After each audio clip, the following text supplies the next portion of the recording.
To pass, touchdown, San Francisco. Just as fine a pass as you're going to see, I'll tell you. Looking down toward the end zone of 49ers touchdown. Montana rolls right, looking to throw. He throws into the end zone. Touchdown, San Francisco. Young, back to throw. In trouble, he's going to be sacked. No, gets away. He runs, gets away again. Goes to the 40, gets away again. To the 35, cuts back at the 30, to the 20, the 50, the 10. He dives. Touchdown, 49ers. First down, going to the corner. Rice, touchdown. Sorry, all pretty fake. Pulls up. There's the first field goal. That was sweet. What was the move? Curry splits the defense behind the back. Fires the three. Oh, he puts it in. That was a spectacular move. And the dream season is now complete. The Golden State Warriors are the 2015 NBA champions. Deals. And Bonds hits one high. It's a deep. It is out of here. Perez. The 2-2. Popped up. Send the ball. In foul territory. Giants win. A World Series win for the San Francisco Giants. Olá galera, sejam muito bem-vindos ao podcast semanal da equipe Esportes SF, o portal brasileiro das equipes de São Francisco. Aqui você fica sabendo de tudo sobre Golden State Warriors, San Francisco Giants e San Francisco 49ers. Acesse o nosso site esportessf.com.br, esportessf.com.br e confira os posts que nosso time prepara para vocês. Curta a nossa fanpage, facebook.com/esportessf, facebook.com/esportessf. E nos siga também no Twitter, @esportessfbr, @esportessfbr. No programa de hoje vamos analisar o fim da invencibilidade do Golden State Warriors, a derrota do San Francisco 49ers para o Cleveland Browns e o mercado agitado pelos lados do São Francisco Giants. Gabriel, tudo bem, meu parceiro? Seja bem-vindo a mais um podcast. Tudo bom, Alessandro? Tudo bom, fãs do esporte em São Francisco? Trazendo notícias quentinhas do São Francisco Giants, a coisa anda agitada pelos lados da Third King. Muri, tudo bem? Quer dizer, o Warriors perdeu uma partida, seu destaque inicial, meu parceiro? Fala, Ale, a galera que tá ouvindo aí. Bom, perdeu, né, Ale? Tava... Essa hora ia chegar, né? Mas eu não deixo aqui um destaque inicial ruim, não. Deixo o destaque inicial pro recorde dos Warriors mesmo, de 24 vitórias e uma derrota. Querendo ou não, essa derrota quebra um pouco, né? Essa empolgação dos Warriors, mas com certeza continua sendo um recorde histórico. Aí eu deixo esse o destaque inicial do podcast. E o Murilo com a gente também. Murilo, 49ers nos enganou. Fala, Lê. Como vai todos os fãs aí e ouvintes do podcast Esportes da CF? Tivemos uma semana bem complicada aí, né? Uma derrota para um dos piores times da temporada. Foi um jogo bem complicado. 49ers mostrando o seu pior lado aí nessa semana. E também com a gente o Rodrigo, que me substituiu semana passada, o pessoal me questionando, o que foi que aconteceu com você, Alessandro, volte, por favor. Tudo bem, Rodrigo? Tudo certinho. Não foi substituição, né? Foi mais preencher o espaço deixado pelo mestre. Então, o meu destaque digamos que é a piada pronta, que é perder para o Cleveland Browns. De resto, tudo ok. Perder para o Cleveland Browns. É isso aí. Bom, vamos começar com San Francisco Giants, que anunciou a contratação de Johnny Cueto.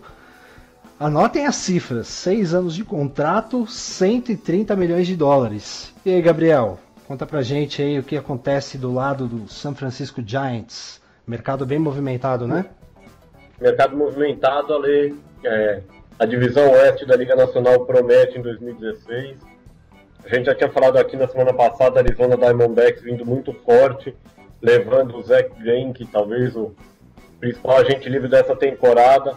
O Giants respondeu com o Jeff Samardzija, o Dodgers, ex-franquia, né, ex-time do Greinke, respondeu levando o Hisashi Akuma, que não está no nível do Samardzija e do Greinke, mas é um bom arremessador.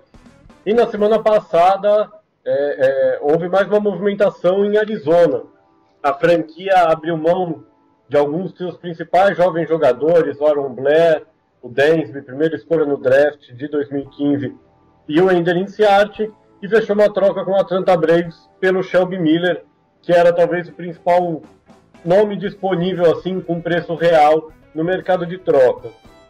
Isso deve ter acendido uma luzinha na cabeça do Bob Evans, general manager do Giants, de toda a direção da franquia, na verdade, e a equipe de São Francisco, a franquia de São Francisco, resolveu tirar os caraminguás, né, afastar os escorpiões do bolso e abrir o cofre, como há muito não se via para um free agent. O Johnny Cueto era apontado como terceiro principal arremessador entre os free agents dessa temporada. Começou a sua carreira no Cincinnati Reds, jogou nos Reds até a metade de 2015, foi trocado para o Kansas City Royals, franquia com a qual ele conquistou o anel de campeão da World Series cerca de 2 meses atrás. O Cueto teve 5 anos e meio muito bons em Cincinnati, alguns probleminhas físicos menores nesse ano, um sinal de alerta um pouco mais grave, um problema no cotovelo, que é sempre um trauma para arremessadores, mas aparentemente nada grave. Só que ele foi muito mal quando ele mudou para Kansas. Os 2 meses dele pelo Kansas City Royals não foram bons. Um ERA elevado, perto de 5.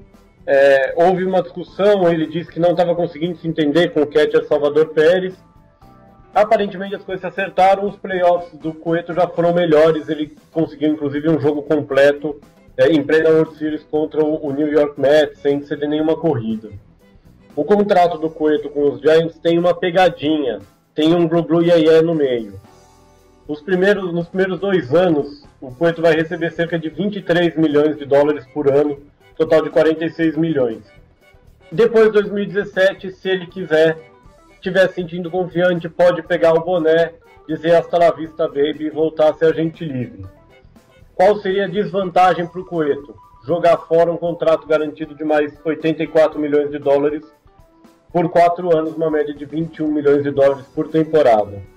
Ele teria 32 anos, vai fazer 30 anos dentro dos próximos 3 meses, então teria 32 anos, uma idade ainda boa para tentar capitalizar um eventual retorno à forma, garantindo um pouco mais de dinheiro. A vantagem para os Giants, provavelmente se o Cueto for bem esses 2 anos, a equipe vai bem. E aí o São Francisco se veria livre dessa obrigação salarial, poderia investir em outros arremessadores. Tem muita gente dizendo que a temporada de agentes livres depois de 2018, 18 para 19, vai ser a grande temporada. Isso permitiria aí ao Giants talvez ter uma gordurinha para queimar. Com a contratação do Cueto, fica fechado já o grupo de arremessadores titulares, pelo menos para o começo da temporada. Madison Bumgarner é o número 1, o Cueto entra como número 2, Samardzija, o Tubarão número 3, e aqui cabe um parênteses, na semana passada eu falei que o Samardzija era o Tubarão voltando a São Francisco, esqueci do Gregor Blanco, que também é o White Shark, então nós temos agora o Sharknado em São Francisco com o Samardzija e Blanco, mas o Samardzija como número 3 da rotação, número 4, número 5 é uma discussão. Eu acredito que o Matt Cain, por ser prata da casa, seja o número 4 e o Jake Peavy número 5. Pode ser que a ordem aí seja o contrário, mas esses são os 5 titulares. Quem dança com isso? Chris Heston, que foi o segundo melhor arremessador do São Francisco em 2015, inclusive com o no-hitter contra o Mets. O Heston vai virar uma espécie de longman no bullpen. Ele vai ser acionado quando o arremessador titular estiver mal, tiver que sair cedo, ou eventualmente num dia em que o jogo foi interrompido pela chuva. E se algum dos 5 se machucar, tirando o Bumgarner e o Samardzija, os outros 3, Cueto, Cain e Peavy, tem um histórico aí de alguns problemas físicos, o Heston sobe para a rotação. Fechado o grupo de arremessadores, o bullpen também praticamente fechado, com o próprio Heston, Santiago Casilla de closer, Sérgio Romo, Josh Olgit, Javier Lopes, o George Contos e o Strickland. Esse deve ser o bullpen dos Giants. se for um bullpen de 7 homens que é mais tradicional. Ficaria faltando aí talvez um left field para assim, fechar com chave de ouro essa pré-temporada, essa intertemporada que vem sendo muito boa. O contrato do Cueto tira o São Francisco um pouquinho da briga, talvez por Alex Gordon, por Yoenis Céspedes, até pelo Justin Upton. O Dexter Fowler, que é o nome cogitado, parece um pouquinho fora, mas aí de novo tem um glu-glu e aí Tem muitos jogadores do Giants com contrato vencendo na próxima temporada. De cabeça podendo cometer algum erro, Gregor Blanco, Angel Pagan, os 2 outfielders, o Jake Peavy, arremessador titular, Santiago Casilla, closer, Sérgio Romo e Javier Lopes, os 2 relievers. Somando tudo dá perto da bagatela de 50 milhões de Obamas. O que o São Francisco pode tentar fazer? Eu quero, por exemplo, o Gordon, que deve comandar em torno de 15 a 18 milhões. São Francisco pode tentar um contrato backloaded, como os americanos chamam, que seria eventualmente dar um valor um pouco menor nesse primeiro ano e compensar a diferença nos anos seguintes. O contrato do Samardzija é um pouco assim, ele é menor no primeiro ano do que nos últimos 4.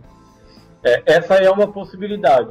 A outra, de repente, são duas, né? Uma, e com o Gregor Blanco de titular, o outfield seria Blanco na esquerda, Pagan no centro, Hunter Pence na direita, e aí provavelmente Jared Parker e Mac Williamson como bancos. Ou então, admitir que o rombo é grande, abrir o cofre de vez, contratar alguém para ser esse left fielder titular. O Blanco seria o primeiro reserva, revezaria bastante até com o Pagan, e um dos dois entre Parker e Williamson completando o banco. Tudo isso passa também por quantos relievers o Bruce Bochy vai querer no seu bullpen, 7 ou 8 relievers, alguém vai perder a vaga e talvez sobe para o Williamson e para o Parker, que podem ser mandados para as ligas menores sem muito problema. Mas basicamente a equipe hoje tem uma vaga aberta, talvez uma segunda vaga no banco, um substituto para o Brandon Belt na primeira base. O Bochy gosta muito do Pose, mas talvez venha alguém ali, um reserva mesmo, como foi durante um tempo o Travis Ishikawa. Basicamente o Cueto é o fim das dores de cabeça principais do Giants nessa intertemporada. E o Tim Lincecum? O Lincecum é um grande enigma. O Lincecum sempre foi apontado como um jogador que sofreria com problemas físicos por causa da motion dele, né, do movimento de arremessar dele, que é um movimento único. Não é à toa que o apelido dele é The Freak, tem a ver com essa movimento de arremesso. O Lincecum, no momento, não tem contrato. Com os 5 arremessadores titulares já bem definidos, diminui bastante a chance do Lincecum ser contratado. O que seria possível, por exemplo, São Francisco fazer um contrato sem garantia para o Lincecum, que aparentemente, o Lincecum passou por uma cirurgia no quadril e aparentemente está totalmente recuperado. Então seria possível, por exemplo, fazer esse contrato sem garantia. Normalmente esse tipo de contrato é um contrato que tem uma base salarial pequena, 500 mil, $1 milhão, e incentivos salariais muito grandes. Então, de repente, você tem jogadores com uma base de 1 milhão e 7 milhões de incentivo. O Lincecum seria uma aposta para long man. Isso seria possível no bullpen com 8 homens, talvez você ter 2 long men e guardar um pouquinho seus arremessadores titulares. Ou seria possível uma coisa que já foi cogitada, e eu consigo imaginar o Bolt fazendo, mas não acho que isso vai acontecer. Houve análises em certo momento da carreira do Lincecum, quando ele foi para o bullpen, indicando que ele seria muito bom como closer. Normalmente os closers são conhecidos pela velocidade, esse não é mais o caso do Lincecum, mas enfim, seria uma aposta. Como eu vejo isso acontecendo? Ou se alguém fizer uma proposta muito interessante por algum dos relievers, o Casilla já foi um setup man, não seria um problema ele deixar de ser closer. Ou se algum deles sofreu uma lesão logo no começo do Spring Training. E eu não vejo esse cenário como possível, porque eu acho que alguém vai fazer uma proposta melhor pelo Lincecum. Mas há um caráter de marketing aí que pode pressionar São Francisco aí atrás. O Lincecum foi o símbolo do ressurgimento do São Francisco Giants entre 2008 e 2010. 2011, na verdade. 2011 ainda foi uma boa temporada para ele. Mas é aguardar para ver. Eu, com a contratação do Cueto, vejo como menos provável. O Arizona ofereceu pelo Cueto 6 anos e 120 milhões. Eu vi essa informação hoje. Exatamente. E aí os Giants cobriram essa proposta para pegar o Cueto. E aí o Arizona foi com 205 milhões de dólares, um contrato de 6 anos para o Zach Greinke. A ideia é enfraquecer os Dodgers? Mais ou menos. O que aconteceu, o processo aparentemente foi o seguinte: essa proposta do Arizona pelo Cueto foi feita antes. Foi a primeira proposta que o Cueto recebeu na intertemporada, mais ou menos uns 15 dias atrás. O Cueto recusou, ele sabia que ele era o terceiro melhor arremessador como agente livre, recusou e resolveu jogar um pouco o jogo. E as peças do dominó começaram a cair. O Jordan Zimmermann, que era o quarto melhor, considerado o quarto melhor, assinou com o Detroit Tigers por 110 milhões, estabelecendo um pouco a base para o próprio Cueto. Logo depois o David Price assinou um contrato monstruoso com o Boston Red Sox.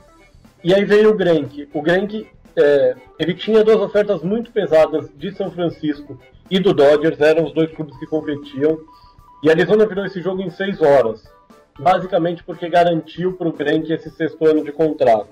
E aí esse valor recorde é o maior contrato em média salarial da história, cerca de 35 milhões de dólares. A partir do momento que o Greinke saiu e que o Dodgers se viu, entre aspas, obrigado a ir atrás do Will Acuna, que não é um arremessador do mesmo porte do Greinke, e que fica um pouquinho abaixo do Samardzija, o Cueto percebeu que ele era o rei do mercado e que aí ele podia jogar.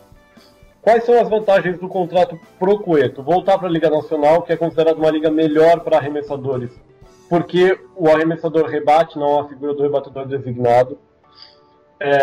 Arremessar no AT&T Park, que é um dos melhores estádios do ponto de vista de arremessadores. O Great American Ballpark, estádio que o Cueto arremessou por 5 anos e meio, por Cincinnati, é o oposto, é visto como um estádio muito bom para rebatedores.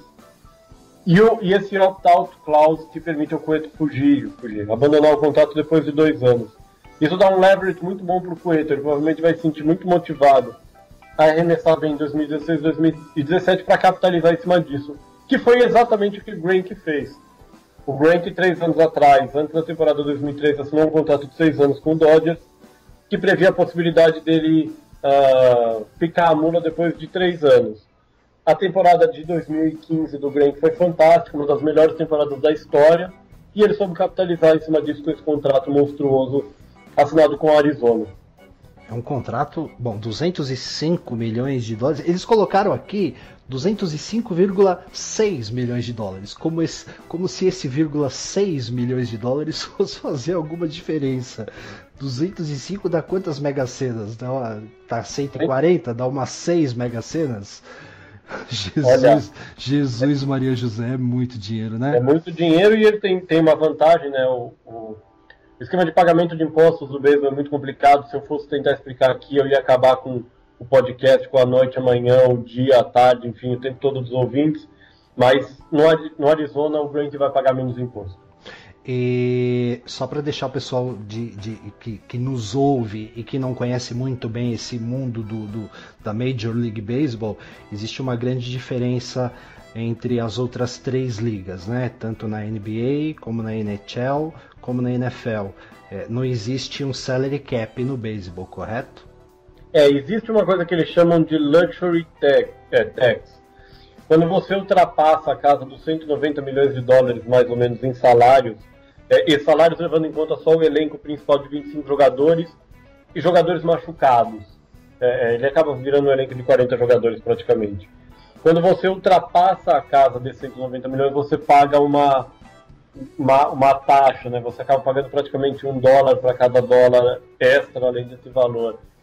Com contratos de TV gigantescos, estádios sempre lotados, muito dinheiro em venda de ingressos também, isso acaba não sendo um problema para muitos clubes. O Los Angeles Dodgers, por exemplo, no ano passado, Los Angeles é controlado pelo grupo que controla também o Museu Guggenheim, o Magic Johnson é o símbolo do Dodgers hoje como executivo, o Dodgers chegou a ter uma folha salarial que beirava os $300 milhões.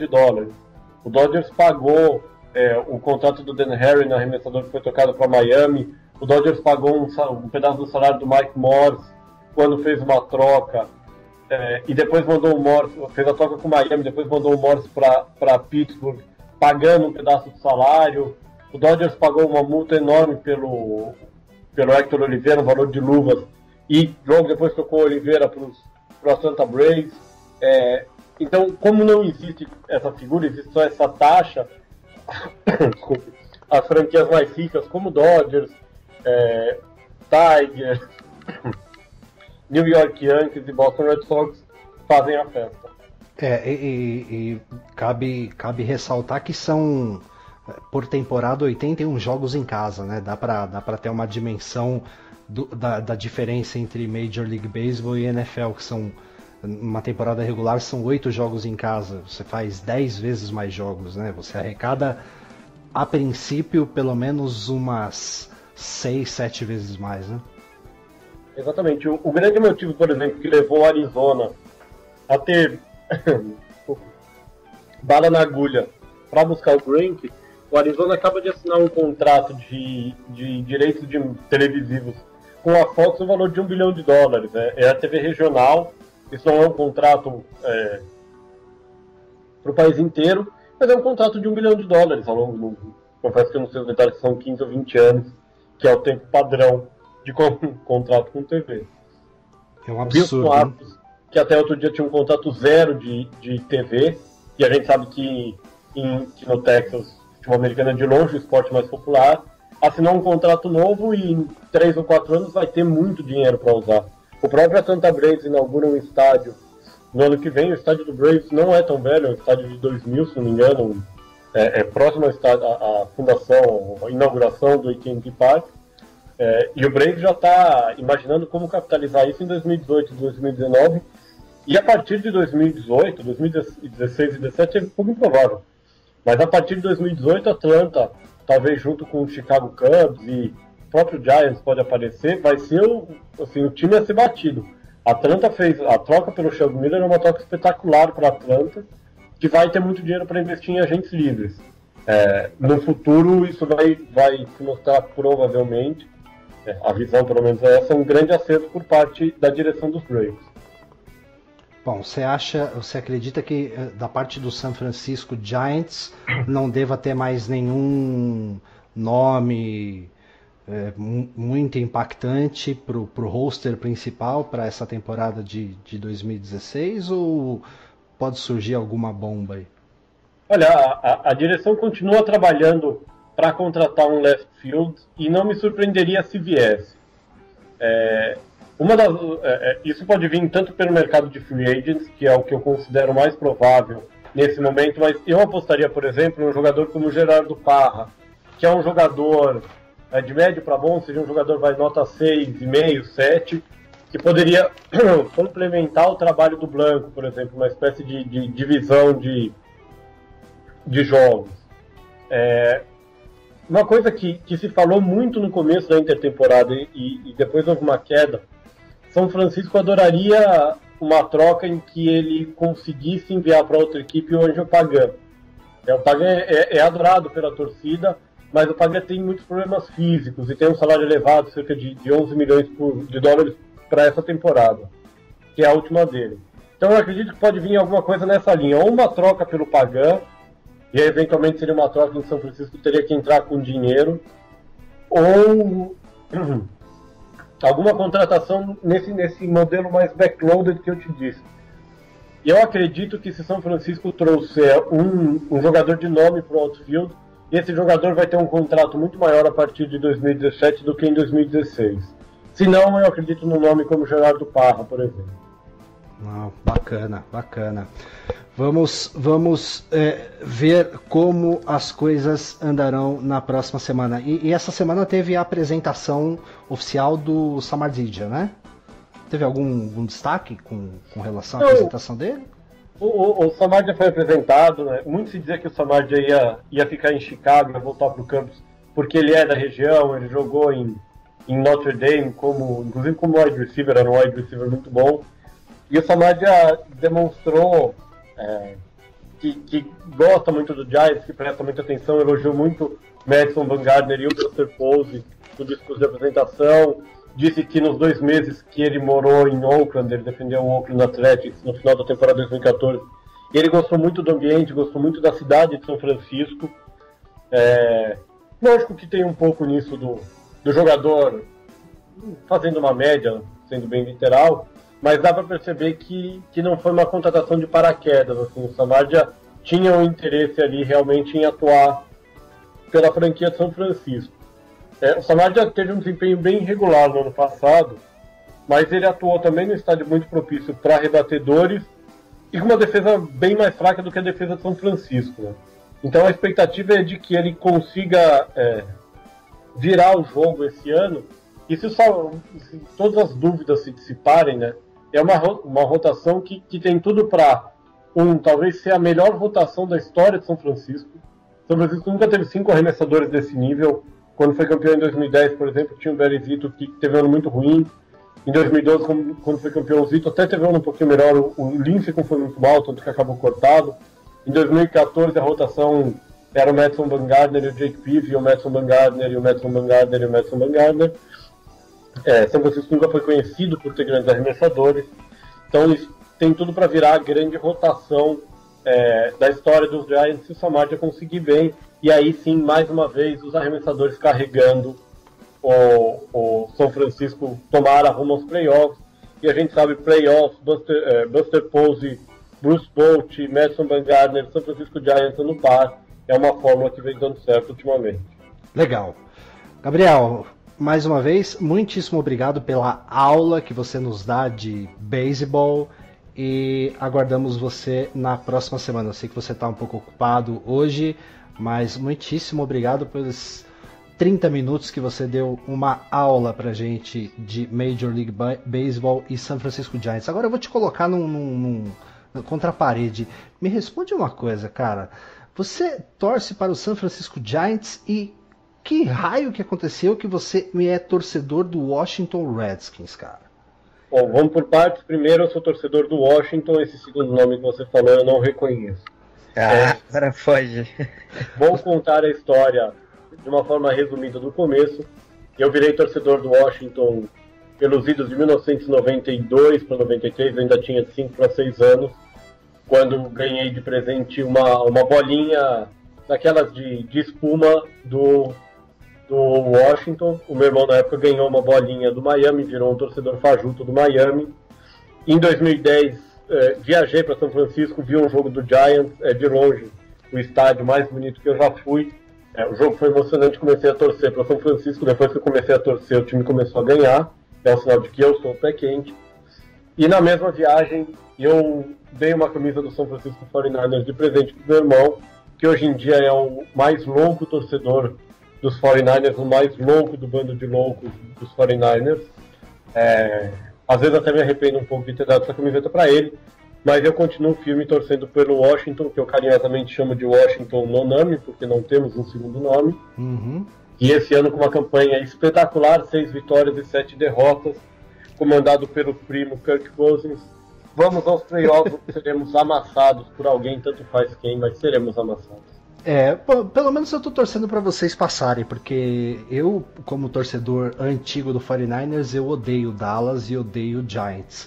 O Eagles não machuca ninguém, coitado, né? Isso né, Murilo? O Eagles não machuca ninguém, né?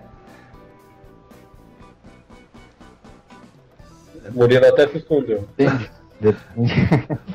Na verdade, os Eagles hoje em dia não tá lá essas coisas, né? Na verdade, os Eagles nunca foi essas coisas.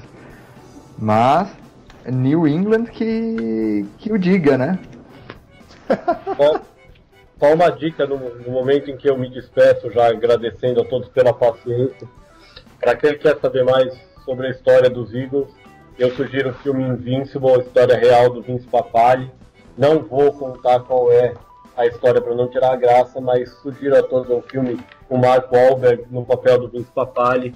Filme muito legal, vale a pena ver para quem gosta de futebol americano. É uma história real, inspirada em fatos reais.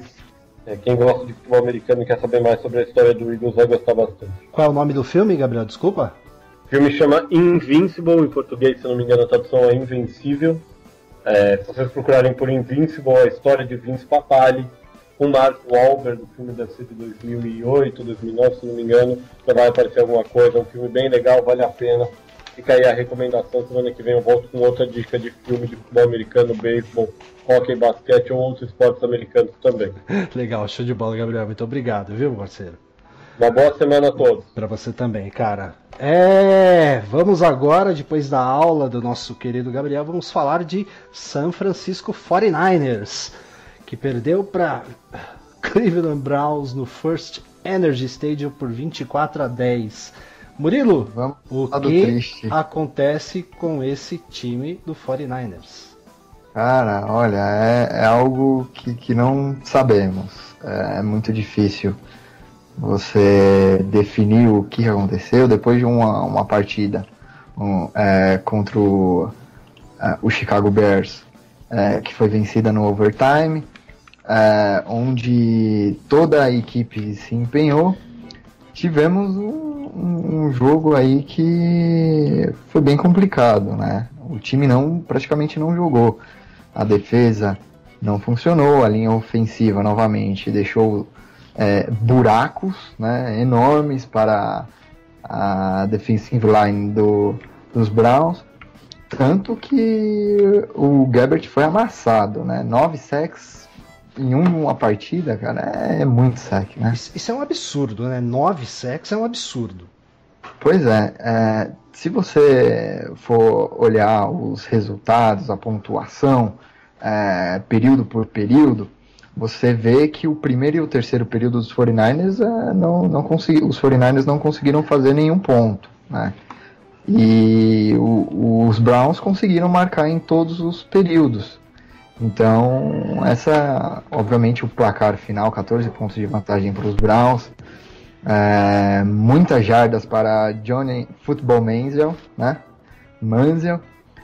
E é isso, cara. Os 49ers, na verdade, não jogaram novamente.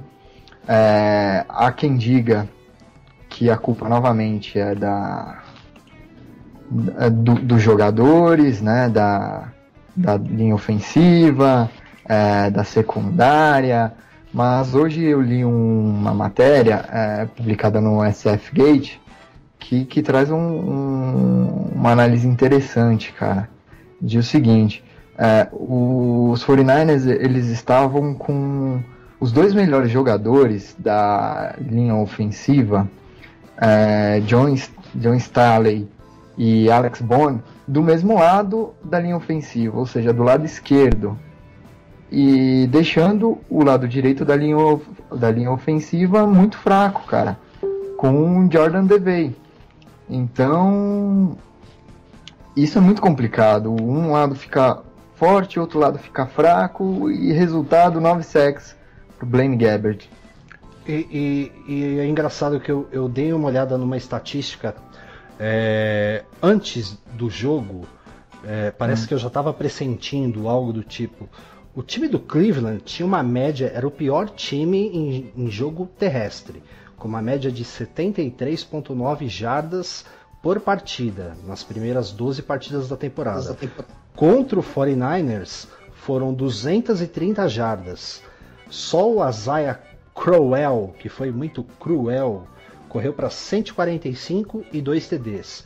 Mais do que ele havia feito na temporada. O segundo melhor jogo dele foi contra o Tennessee Titans, que ele correu para 77, 78 jardas e anotou um touchdown. Quer dizer, no jogo contra o 49ers ele fez o dobro do que ele já tinha feito no melhor jogo dele da temporada. Foi um massacre total nas trincheiras, né? Até a minha publicação do review pós-jogo, eu desci o sarrafo nas trincheiras, né? Porque parecia foi um jogo muito parecido contra o Seattle Seahawks, né? Que foi um domínio total e absoluto nas trincheiras, né? A gente cedendo muitas jardas e não conseguindo correr com a bola.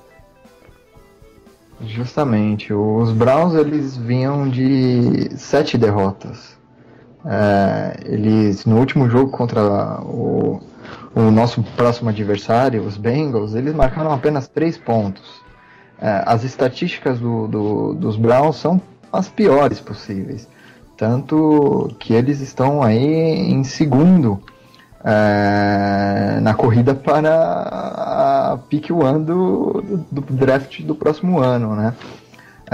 Problemas também com o quarterback, né? Sabemos aí que Johnny Manziel teve problemas de festa, muito baladeiro, cara. Enfim, os Browns não eram a melhor das equipes, inclusive já era previsto, até mesmo na off-season, eu li hoje, estudando um pouco para o podcast de hoje, eu vi uma publicação lá do início, nossa da off-season, onde fizemos uma previsão do calendário. E justamente nós prevíamos uma vitória contra o Cleveland Browns. Mas Johnny Manziel mostrou que trouxe os 49ers à realidade. Depois de uma vitória que elevou o ego do time, né? O time achou que poderia ganhar facilmente dos Browns, mas não foi isso que aconteceu. Eu vou falar para você que o 49ers acabou quebrando um outro podcast que eu acabei participando. Deixa eu até agradecer o pessoal da NFL Brasil, o Vini, o Jefferson e o Sadi. O Sadi não pôde participar, eu acabei participando no lugar dele com alguns momentos fanfarrões. Eu previ 3 interceptações do Manziel e um atropelo do 49ers. Eu brinquei que ia ser uns 40-7, 40-10. E os 3 do podcast apostaram no 49ers. Foi o único jogo em que todos erraram, né? Porque ali um escolheu Eagles, outro Bills e por aí vai. Teve um erro, outro. Mas o 49ers, todo mundo cravou que o 49ers venceria. E pelo que o time tinha mostrado contra Atlanta e contra Chicago na última semana, a gente esperava uma partida bem melhor, né? Não só contra Atlanta, mas principalmente também contra os Cardinals. Os 49ers tiveram chance de ganhar o jogo, jogaram bem contra os Cardinals, mas por outros fatores que a gente já comentou inúmeras vezes aí, infelizmente acabamos não vencendo a partida contra os Cardinals. Mas o time vinha numa evolução de melhora, a equipe vinha melhorando, o Gabbert está mostrando uma certa evolução, terminou o jogo até mesmo nessa derrota, terminou com um rating de 96.4, um rating alto, tanto que se você for ver o rating do Johnny Manziel é 92.2, ele completou 18 dos 28 passes tentados, um touchdown, não foi interceptado, mas você vê a diferença, até mesmo nas estatísticas. 9 sacks contra 2 do Johnny Manziel. 150 jardas totais aéreas, né? Contra 251 do Johnny Manziel.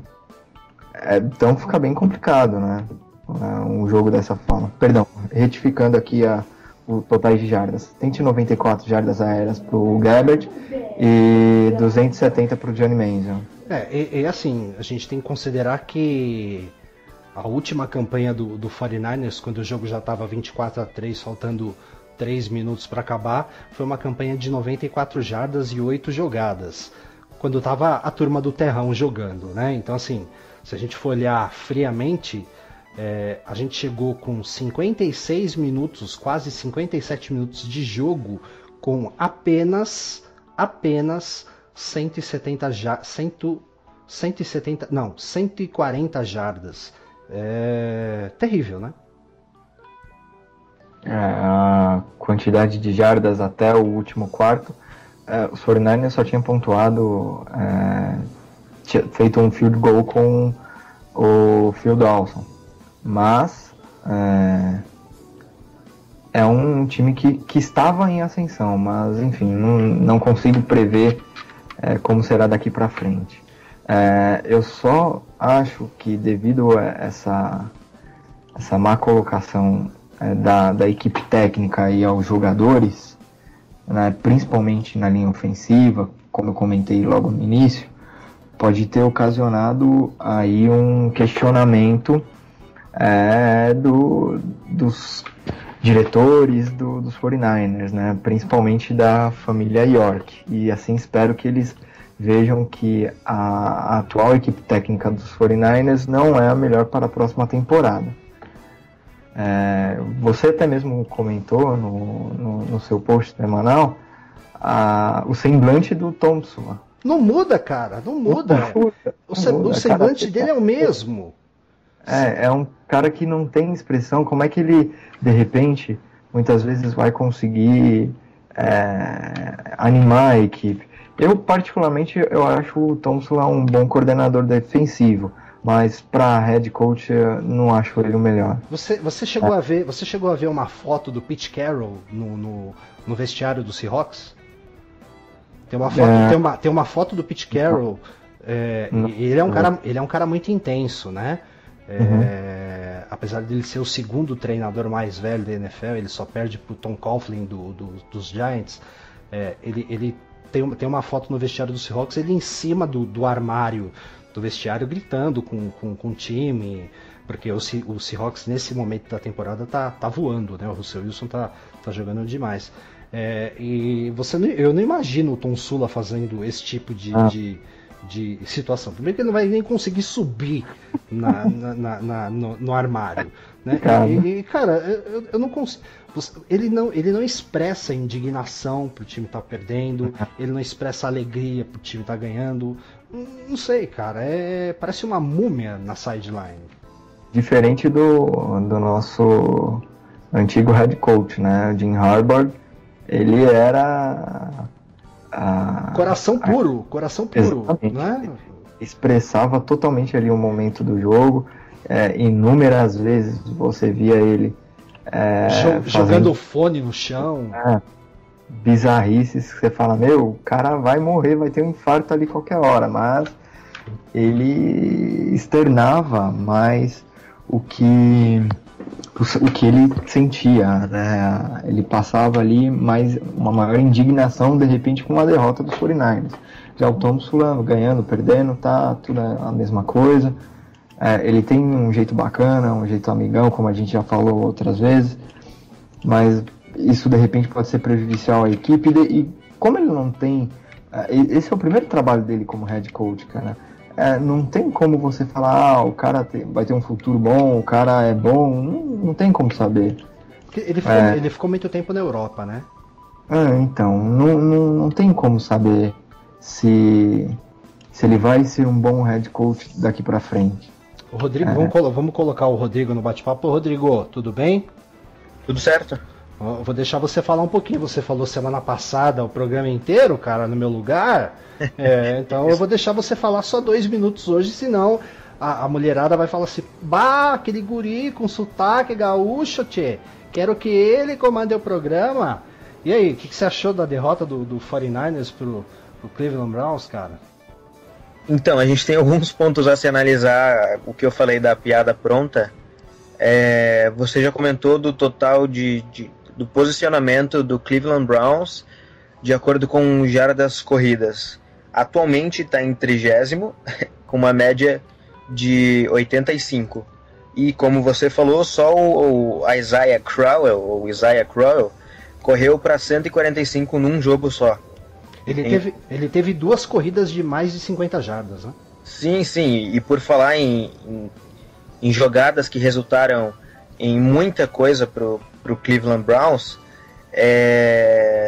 pelo que a gente consegue ver aqui, estou tentando achar os dados, em jogadas aéreas, deixa eu só ver aqui, de first downs foram 14, pelo menos uns 8 desses first downs aí de jardas aéreas, pelo menos 8 foram para quase 20 jardas. Isso para um time da NFL, um time profissional, é muita coisa. Corrido, nem se fala, foram 11 e e muitos também para mais de 15 jardas. O Johnny, quem lucrou com toda essa atuação do 49ers foi ele, né? Ele tinha aí em outros jogos um total de 170, 180. Ele já teve jogos aí contra o Arizona, que é um time que a gente foi bem, passando também, inclusive. Ele teve apenas 12 jardas de ganho. Contra o Rams, também da nossa divisão, teve 27. E aí chega contra a gente 270. É algo que não tem como a gente aceitar também. De first downs, o Cleveland na liga atualmente ocupa o 26º lugar de média de first downs conquistados aí na temporada regular de 2015. E como eu já falei, só contra o 49ers foram 28. Também ocupa um posicionamento bem ruim aqui, como eu já falei, de jardas corridas, e foi justamente essa a diferença do placar, como o Murilo já tinha falado ali, 24-10.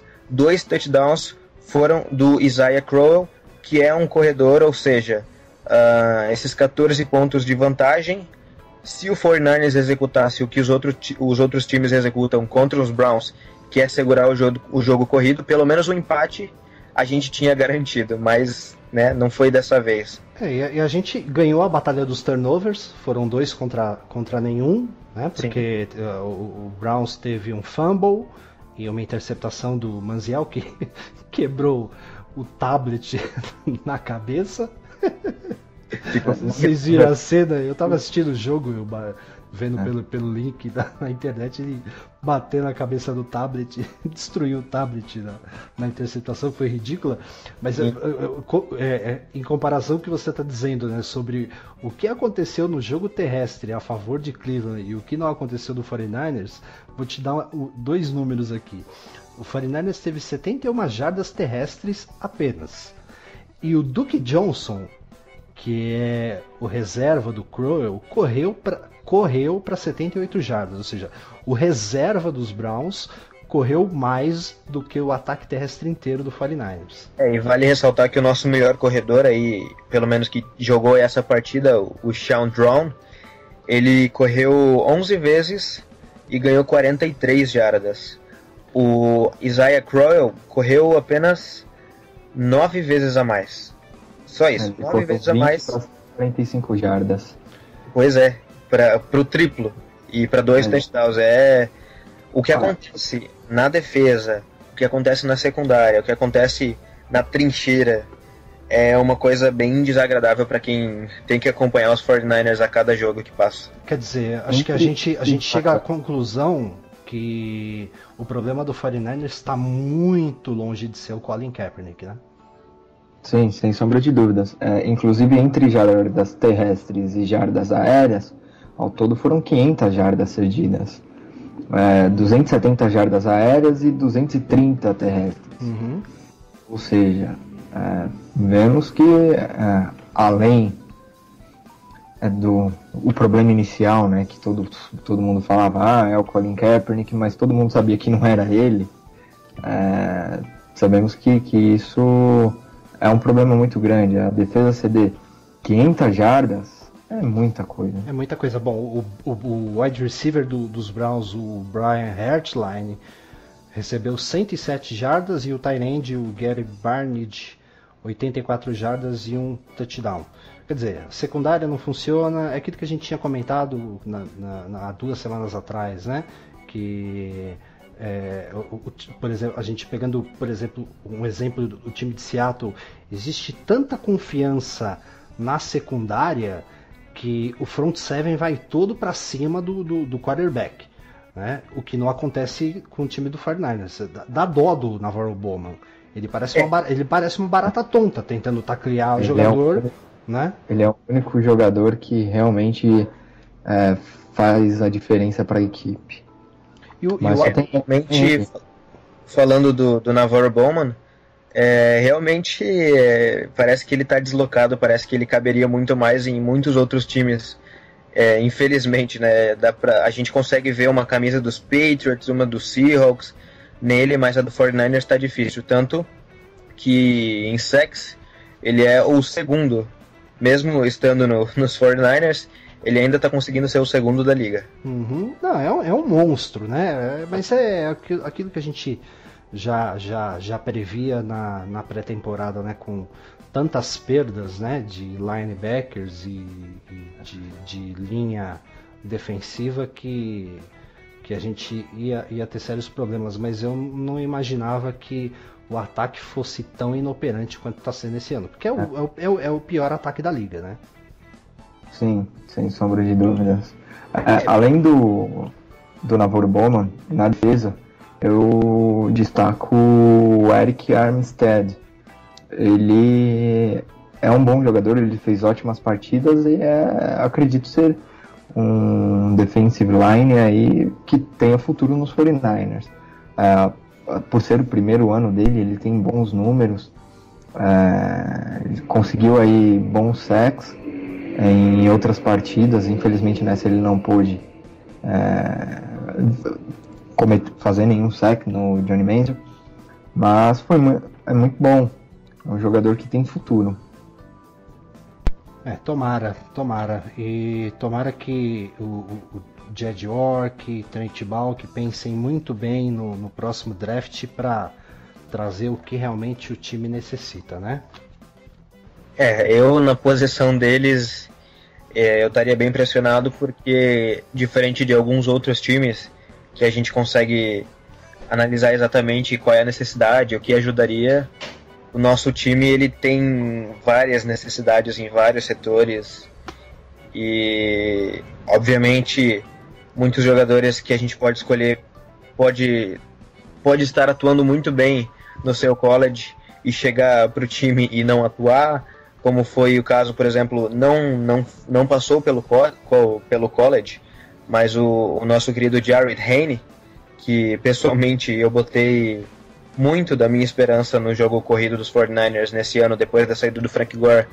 Eu botei nele, fez uma pré-temporada incrível, os jornais esportivos só falavam dele, da estreia dele, de como ele estava saindo muito bem, ele que veio do rugby e estava correndo muito bem.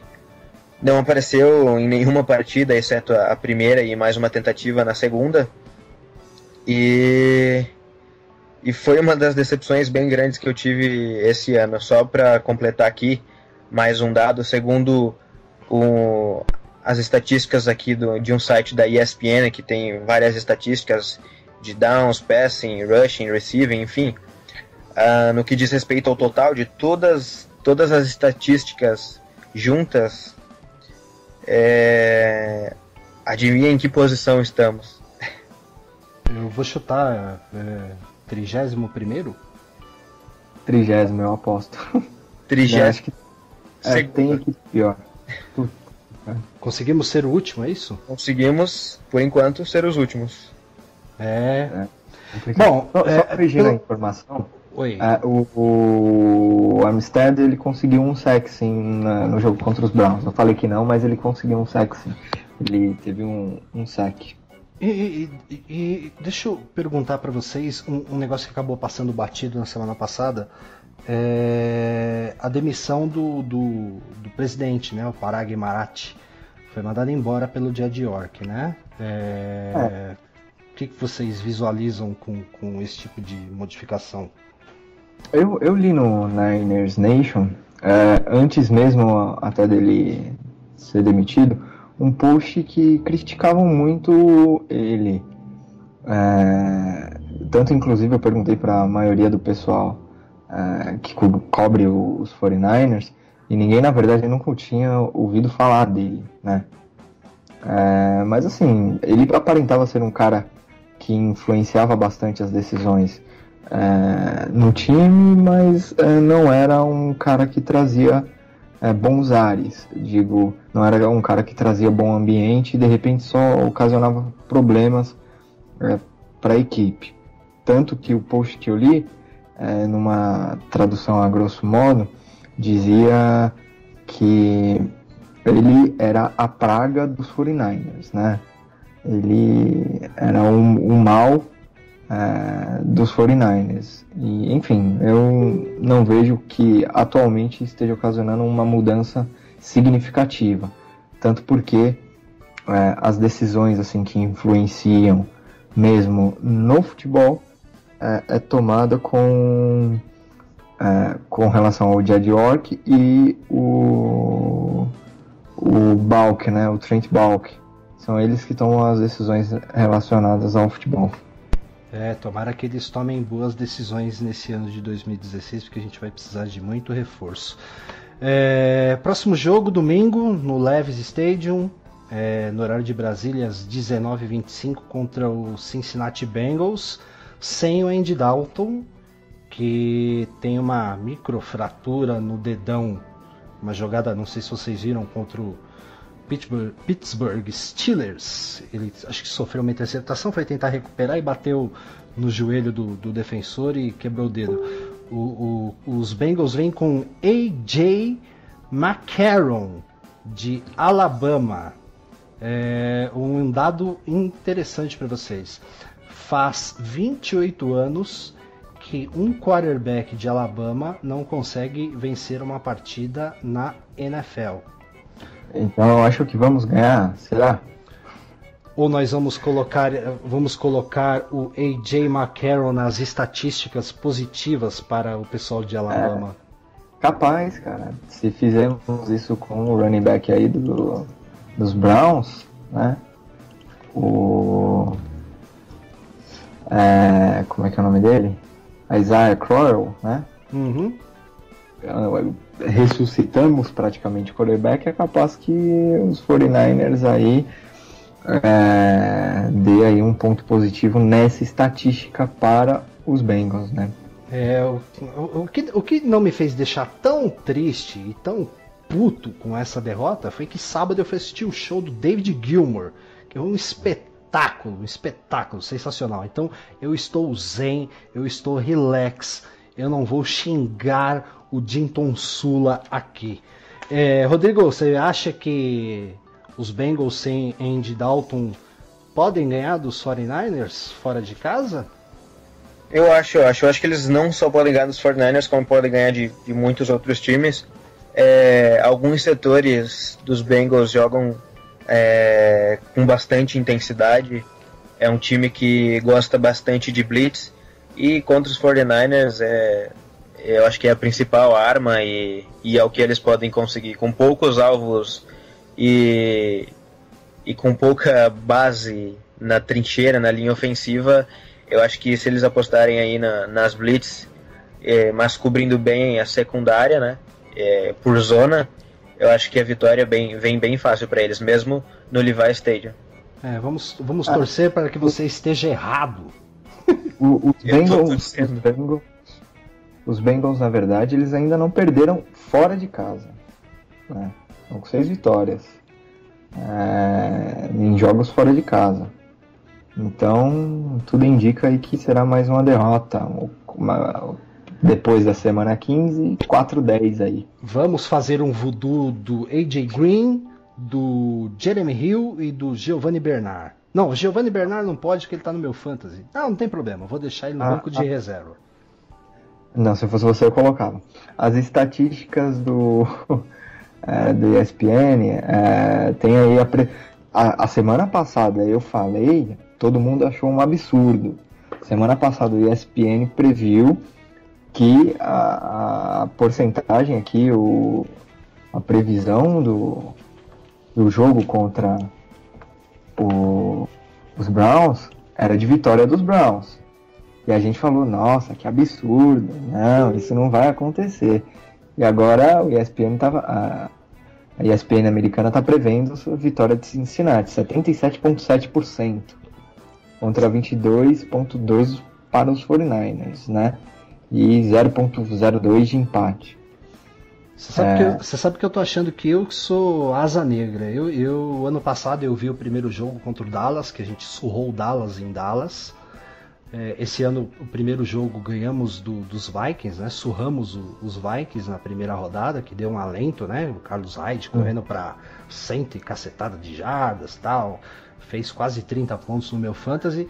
E não vi mais nenhuma vitória do 49ers. Eu não vi o jogo contra Atlanta, não vi o jogo contra Chicago. Tô começando a achar que o problema sou eu. Quando eu começo a assistir jogo do 49ers... Não assista o próximo jogo, por favor. Cara, quando faltava 5 minutos para acabar esse jogo contra os Browns, eu decidi sair. Eu falei, não, deixa eu voltar para ver o restinho e tal, ver a turma do terrão para poder estar por dentro no podcast aqui, mas fiquei bem irritado mesmo com a performance do 49ers, terrível. Bom, pessoal, fechamos o 49ers? Fechamos. Só tristeza. Fechamos. Na verdade, o próprio 49ers já se fechou em 2015 já. Não tinha mais. É verdade. Vamos agora então para o Golden State Warriors. Muri! O 49ers de Oakland. Não, mentira. Não, 24-1. Acabou a invencibilidade. E aí, Muri? Conte pra gente como foi a semana do Golden State Warriors. Fala, eu vou tentar aqui ser o mais breve possível nessa semana, se bem que não tem muita coisa para falar. Basicamente, eu tenho aqui informações do Barnes, né, que ele teve uma reavaliação nesse domingo e não tem notícias boas. Ele vai ficar quarta-feira fora contra a Suns, e sexta-feira contra a Bucks de novo ele vai ficar fora e talvez só volte no dia 23 contra Utah Jazz. Então, pelo menos essa semana aqui a gente vai ver Brandon Rush como titular, a gente vai ver uma defesa não tão forte do Brandon Rush, um jogo não tão físico do Brandon Rush como o do Barnes, e uma eficiência não tão boa do Brandon Rush como a eficiência do Barnes, né? Mas com boa notícia que a gente vai ter o Barnes inteiraço para o jogo contra a Cleveland no Natal. Então, se tudo der certo com o Klay Thompson, a gente não vai ter nenhum desfalque para o jogo. Agora, a respeito da última semana dos Warriors, foi tenso, né? No jogo contra a Pacers, no dia 8, na própria terça-feira que a gente estava gravando o programa, né? Uhum. Pensávamos que a gente estava ganhando facilmente o jogo, né? A gente pensava que estava um placar super elástico, estava brincando no Twitter, e aí de repente os Pacers atacaram. Eu não sei o que aconteceu, eu sei que no último quarto ficou 3 pontos de diferença, eles tiraram uma diferença imensa no último quarto, quando entrou os reservas do Golden State, o que não é muito comum, porque os reservas entram e eles costumam sempre ter plus-minus positivo, né? O Iguodala, o Festus Ezeli, mas dessa vez parece que não deu muito certo, então o Golden State já teve que suar no dia 8 para ganhar dos Pacers, que parecia que estava bom.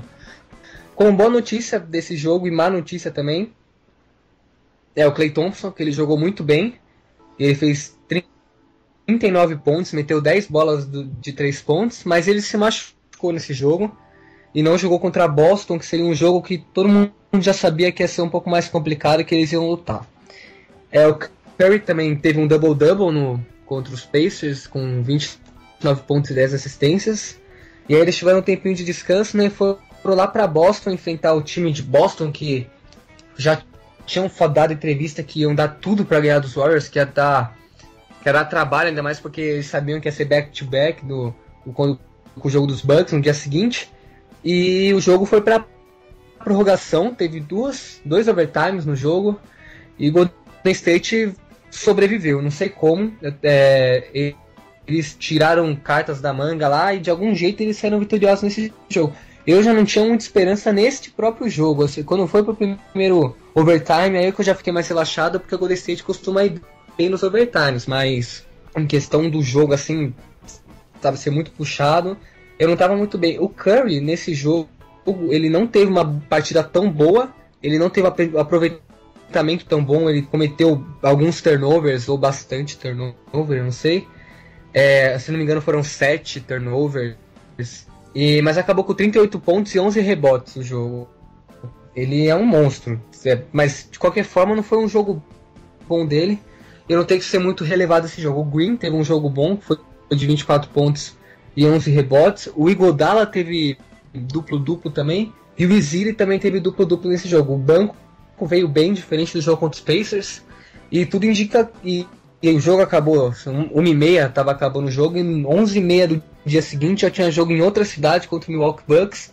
Ou seja, esse calendário da NBA tá complicando.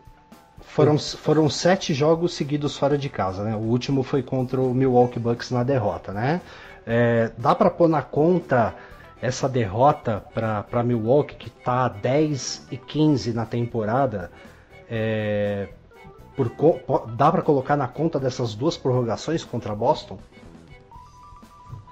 Eu não queria colocar na conta das 2 prorrogações, porque o Golden State, não sei explicar, o Golden State ele não acertou chute nesse jogo, não acertava os chutes que dava. O Klay Thompson, por exemplo, que era um jogador que estava descansado, porque ele não jogou contra Boston, porque ele estava machucado, voltou e não teve um bom jogo também. Eu acho que o espírito da equipe não estava bom, não sei o que aconteceu. Eu não gostaria de colocar essa culpa no calendário e nem nos 2 overtimes que tiveram. Porém, o Golden State jogou sem o Harrison Barnes, e também não dá para colocar a culpa nisso, porque o Harrison Barnes não jogou em outros jogos contra Pacers e o Golden State saiu vitorioso. Então acredito que Bucks ganhou porque eles acertaram tudo. O Giannis Antetokounmpo, eu falo assim o nome dele, não sei se está certo, ele acertou tudo, ele foi o jogador mais novo a fazer um triple-double, se não me engano, e o Golden State não acertava chute, acabou que perdeu. Uma hora isso ia acontecer, mas eu não acreditava que ia ser pros Bucks. Mas fazer o que, né? Eu botaria na conta do cansaço do jogo do dia anterior contra Boston, porque você jogar 2 prorrogações, termina a partida, não descansa, viaja para Milwaukee, tudo bem que não é uma viagem tão longa, mas é um deslocamento. E com um jogo tão intenso como foi esse contra Boston, o time... E assim, o dado interessante, foi a primeira vez na temporada que o Golden State não fez 100 pontos ou mais, né? Que foi 108-95. Foi o primeiro jogo se eu não salvo o engano aqui, eu acho que foi o primeiro jogo dos Warriors com menos de 100 pontos nessa temporada, né? Foi isso mesmo. Isso também está o fato da defesa dos Bucks estarem muito boa, os defensores estarem trabalhando muito, ou o Golden State não está acertando chute. Eu acho que foi um pouco dos dois. Eu também acho que Boston e Bucks trabalharam em conjunto para derrotar os Warriors, e acabou que conseguiram, e o recorde de 24 vitórias e nenhuma derrota acabou. Agora tem uma derrota, com mais de um quarto da temporada passada, uma derrota. Quer dizer, era uma sequência de 24 jogos numa temporada, o melhor início da história, correto? E considerando os jogos da temporada regular do ano passado, eram 28 jogos. O time estava a 5 jogos de igualar o Los Angeles Lakers de 1971 e 72. E o que é engraçado é que esse time do Lakers de 71 e 72 perdeu a invencibilidade de 33 partidas também para o Milwaukee Bucks. Exatamente, Ali. Falando sobre isso que você acabou de nos informar, essa semana nós recebemos no nosso Twitter uma estatística muito engraçada, né? Em 1972, os Lakers perderam justamente para o Milwaukee Bucks, encerrando a sequência de 33 vitórias. Em 1973, o Celtics perdeu para o Milwaukee Bucks, e terminando uma sequência de 12 vitórias. Em 83, o 76ers perdeu 14, encerrou uma campanha de 14 vitórias justamente contra o Milwaukee Bucks. Os Spurs em 2007 encerrou uma sequência de 13, os Mavericks em 2010 uma sequência de 12, e agora os Warriors encerrou uma sequência de 28 vitórias seguidas justamente contra o Milwaukee Bucks. Além disso, o que todos esses times tiveram em comum, que eles ganharam os títulos da NBA nos anos que encerraram essa sequência de vitória contra os Milwaukee Bucks. Então, esperança aí para o torcedor dos Warriors, de que de repente pode ser que ganhe aí mais um título. E aí, Muri, gostou dessas estatísticas, dessa curiosidade?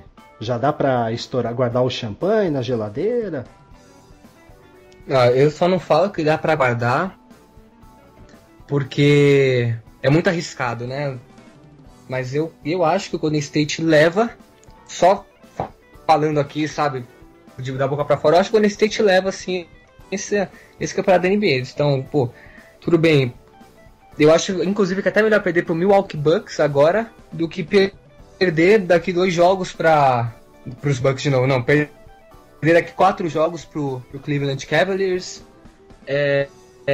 Eu acho que Bucks assim foi mais tranquilo. O Rodrigo tem alguma coisa pra falar? Uma curiosidade interessante só pra gente entender o que representa pro Bucks, né? A gente tá falando pelo lado do Warriors, mas o que representa pro Bucks, só pra vocês terem uma ideia, depois de quebrar essa série aí de 24 jogos, o Milwaukee Bucks, então, eles vão fazer uma ação promocional. E o que vai ser isso? A franquia que é de Wisconsin vai sortear a bola do jogo. Ou seja, a ação promocional do mês, da temporada do Bucks, é sortear essa bola lendária que foi do jogo em que o Bucks acabou com o recorde do Warriors. Então, pra gente é só uma derrotinha, beleza? Ainda podemos ser campeões, ainda estamos na briga, tranquilo. Mas pra eles é uma vitória incrível. Eu tava dando uma olhada nos melhores momentos, né, pelo site da NBA e tinha camisetas verdes com inscrição em branco na frente 24-1, ou seja, que era já um prenúncio de que os Warriors iriam ter a primeira derrota contra os Bucks. Não sei se vocês chegaram a ver isso. Eles fizeram essa camiseta aí e eles deram sorte, né? O Milwaukee acabou ganhando mesmo. Mérito deles, né? Bom, mas agora o time descansa. Tá descansando? Descansou domingo, segunda, descansa hoje, que é terça-feira, joga amanhã contra o Suns, que está 11-5, e sexta-feira tem a revanche contra o Milwaukee Bucks, em casa. Eu posso colocar aqui uns 40 pontos de diferença pro Golden State contra os Bucks?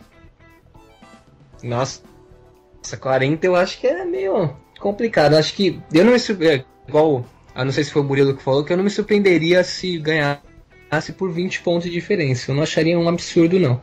E deixa eu só descansar nesses dias é meio, coloca entre aspas, né? Porque no domingo, na real, eles tiveram um dia de descanso, mas agora eles estão treinando igual louco pra pegar ritmo e ir pra Phoenix com tudo, né? Mas depois de 7 jogos fora de casa, o mínimo que eles têm que ter é um dia inteiro pra descansar, ficar com a família, porque é complicado. Foram 2 semanas e agora são 5 jogos em casa, né? Aí pega Phoenix, Milwaukee, Utah Jazz e Cleveland Cavaliers. Os Cavs vai ser no dia 24 ou 25? 25, né? No dia 25. Ah, legal. Vamos passar o Natal assistindo Warriors e Cavs. Vai ser um jogaço, hein? Como as equipes de São Francisco, enfim, da Bay Area ali, estão perdendo ultimamente pro Cleveland, é capaz da gente perder mais uma aí. Eu vou fazer um voodoo. Vou fazer um voodoo do LeBron James. Deixem comigo. O voodoo é comigo. Vou fazer um voodoo do... Cadê o nome da criança aqui? Do AJ McCarron, do AJ Green. Vou fazer voodoo de um monte de gente aqui. Pode deixar comigo que o Warriors vai atropelar os Cavs também. Eu também. Amém. Eu espero para que isso aconteça também. E agora falando já da próxima semana que vai ter, dos próximos jogos, né? Já meio que para encerrar. Eu acho difícil deles perderem, porque descansaram, o jogo na Oracle Arena, eu acho que é bem difícil de Phoenix ou Milwaukee ganhar de novo. E muito menos de Utah Jazz, eu acho que nesses 3 jogos eles vão sair vitoriosos, o Golden State Warriors, mas contra Cleveland é outra história. Eu acho que o Golden State ganha, né, como um torcedor. Mas acho que está sendo cotado sempre a Golden State ganhar. Eu não sei entre os telespectadores da liga, mas eu acho que grande parte bota fé no Golden State para esse jogo. Vamos torcer primeiro para 2 vitórias, né, contra a Suns e uma surra contra o Milwaukee para mostrar para todo mundo que foi uma derrota ocasional, principalmente por conta do cansaço físico, que é o que eu acho, entendeu? O que eu acho. E um dado curioso para vocês, hein? Os 4 primeiros da conferência, Golden State com 24-1, San Antonio Spurs 21-5, Oklahoma City Thunder com 16-8 e o Los Angeles Clippers com 15-10. Spurs, Thunder e Clippers estão numa sequência de 8 jogos e 2 derrotas nas últimas 10 partidas, ou seja, os 4 primeiros que eram considerados os favoritos estão pegando fogo, né? Eu acredito que o Warriors continue pegando fogo, né? Mas os 3 de baixo estão começando a render bem também, né? Os Clippers, eles oscilam muito, eles não têm um jogo muito... eles têm uma média, assim... Eu esqueci a palavra, como é que fala mesmo? Pode cortar essa parte. Uma constância. Eles não têm uma constância como o San Antonio Spurs, eu acho que nem o Oklahoma tem, mas acho que o Warriors e San Antonio Spurs se destacam entre esses 4 primeiros. Oklahoma e os Angeles Clippers não têm a constância dos Warriors e do San Antonio Spurs. Porém, se eles estão vindo bem, né, não tem por que não temer um jogo contra eles. Mesmo os Warriors estando 24 vitórias e 1 derrota nos últimos 25 jogos, eu acho que 8 vitórias e 2 derrotas nos últimos 10 não assusta muito, não. Não, mas eu achei importante pegar esses times numa fase boa, pra realmente ver qual é essa força do Golden State Warriors, né? Lógico que a gente já tá vendo que ganhou 24 jogos na sequência, mas é sempre bom pegar os times tops também da mesma conferência para ver o nível real que o time tá, né? Os Clippers, eles estão bem, mas nada... Eu não duvido que eles podem simplesmente jogar mal, não jogar bem contra os Warriors ou contra qualquer um desses outros 3 times. E Oklahoma, acho que o Westbrook faz sempre o jogo ficar um pouco mais pilhado. E San Antonio Spurs está vindo muito bem com o Kawhi Leonard, a gente está vindo com Tim Duncan, Tony Parker, Patty Mills. Esses caras, eles estão voando e assustam, eles assustam sim. Ah, legal. Bom, senhores, 1h19 de podcast. Eu acho que eu resolvi falar tudo que eu não falei a semana passada. Quero mandar um beijo enorme. Eu vou deixar vocês com inveja agora para Evangeline Lilly. Fui conhecê-la na segunda-feira passada na FENAC, numa sessão de autógrafos.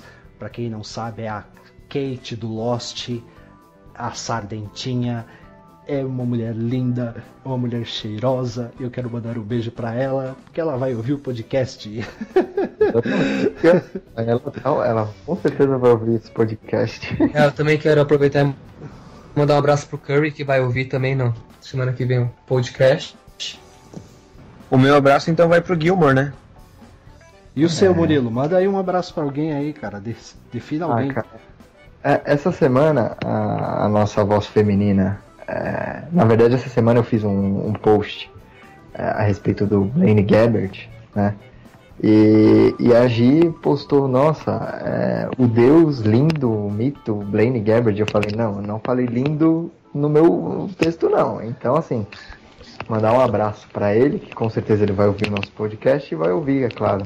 Bom, vai entender tudo que a gente tá falando. E vamos deixar um abraço pra Gi também, né? Falando pra Gi ter que participar aqui de um podcast com a gente, né? Porque eu tô cansado de falar só com homem. Eu quero falar com uma voz feminina da nossa equipe do Esportes SF, né? É importante, né?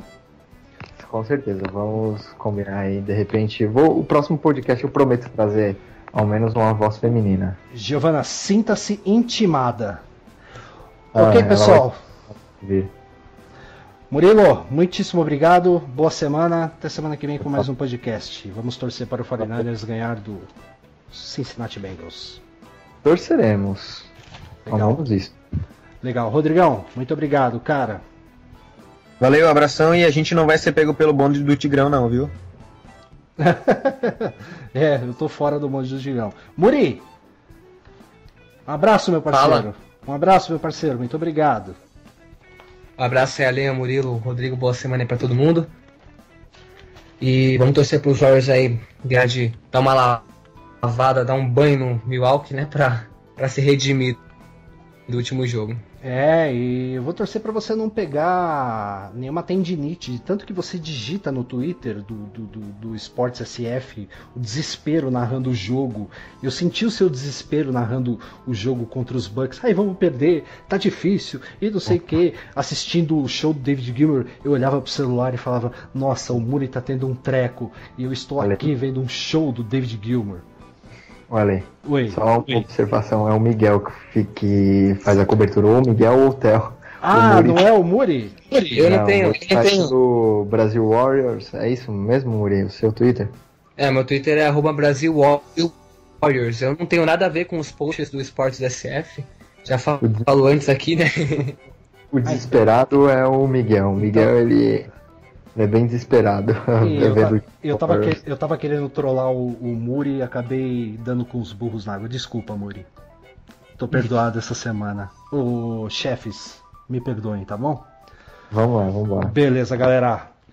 Boa semana para todos nós. Bom, gente, estamos encerrando o podcast semanal da equipe Esportes SF, o portal brasileiro das equipes de São Francisco. Acesse nosso site esportessf.com.br, esportessf.com.br, curta a nossa fanpage facebook.com/esportessf, facebook.com/esportessf e também o Twitter, @esportessfbr, @esportessfbr. Valeu, galera, até semana que vem, um abraço, beijo, Eve, I love you!